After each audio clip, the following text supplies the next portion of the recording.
Hi, Travis. How frustrating is this night knowing you had a lot of high quality chances, especially in the second period, but just weren't able to be rewarded?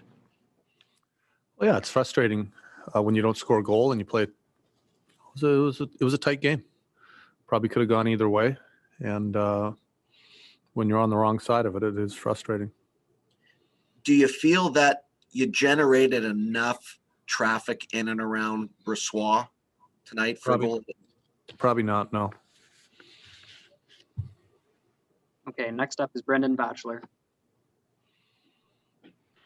Travis, how do you view the third period? It felt like you guys had some good zone time, but as you talked about, had trouble penetrating the middle. Yeah, I think you just answered it, Batch. We had the puck a lot in their zone. I don't think we shot it enough. And, when you watch it, it felt like we had a good period, but probably when we go back and watch the tape, we're going to think that we had the puck a lot, but didn't find a way to get inside, and give their team credit too. They defended well. Were you surprised not to have a power play out of that skirmish at the end of the game? A little bit. Next up is Farhan Lalji. Travis, Petey talked about maybe looking for the perfect shot a little too much. Did you see it that way? Yeah. It's easy to say when you're sitting there and, when you're talking about skilled players, you just don't want them to throw the puck at the net. But yeah, if that's what he says, then that's probably the way it was. Felt like that. Like I said, it felt like we had the puck a lot, but we didn't put enough pressure to the net with shots and traffic. And we missed the net a few times from the point when we had traffic, but there's also another team that has a say in what's going on the ice, and sometimes you miss the net because they're in the shot lane and they're willing to block a shot. So,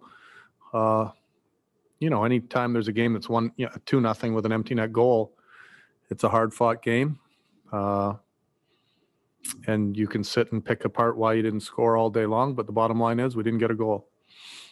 You were asked about the sequence at the end involving Hoglander. What about your team's response to what happened there?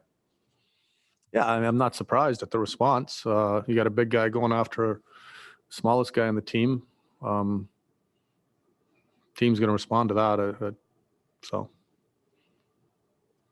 We'll go next to Patrick Johnston. Travis, what did you make of your power play tonight? You had two pretty good chances there late in the second. Yeah, they're all right. They would like to score, and I'm sure. Thanks. Okay, next up is Daniel Wagner. We've obviously seen a lot from Hoglander in terms of his skill, his skating, but what can you say about his grit and his ability to get under the skin of his opponents? I don't know.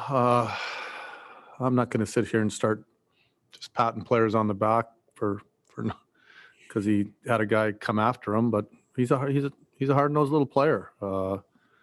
I'm not sure I haven't seen guys go after him like that before, as far as getting under people's skin. If he's not a dirty player by any means, he's very clean. He plays hard. I think he had a reverse hit there that maybe their guy didn't like, but that is part of the game. And as far as getting under other people's skin, I think he does it just with hard work and tenacity, and is a clean hockey player, but is not anywhere near afraid. That's for sure. Thank you. Okay. All right. Do we have any more questions here for Coach Green? We'll go here to Joey Kenward.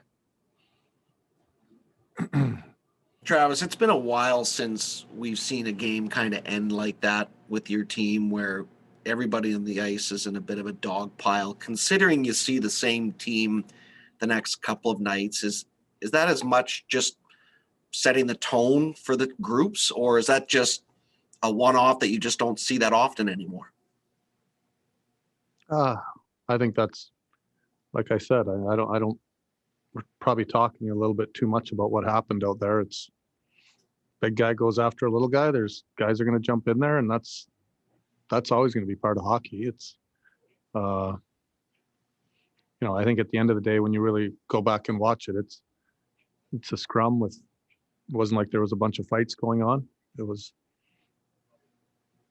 pretty simple hockey play. Thank you.